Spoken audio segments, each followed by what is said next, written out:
Hi friends, welcome to TMR Yadav YouTube channel. ఈ ఆలయంని పడికాసు నాదర్ ఆలయం అంటారండి. ఇది కుంభకోణంకి 8 కిలోమీటర్ల దూరంలో ఉందండి.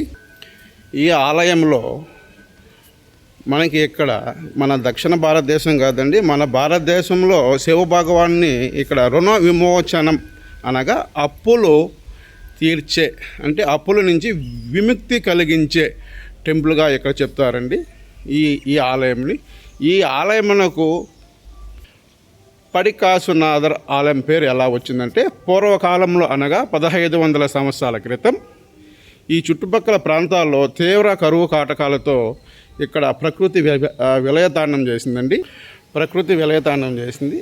అప్పుడు ఇక్కడ శివభగవానుడు పూజారికి కలలో సాక్షాత్కరించి, నాయన రేపటి నుంచి నా మెట్టి మీద ఒక బంగారు నాణ్యం ఉంటుంది అని కలలో చెప్పారండి. స్వప్నంలో చెప్పారు.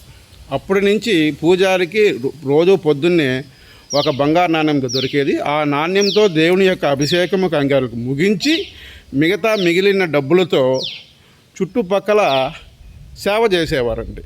అందువల్ల ఈ ఆలయానికి పడికాసునాథర్ ఆలయం అని ఇంకో పేరు ఉందండి. ఇంకో పేరు అనగా స్వర్ణముఖేశ్వర్ ఆలయం అని కూడా ఇంకొక పేరు ఇక్కడ ప్రాచుర్యంలో ఉందండి. ఇక్కడ చూడండి.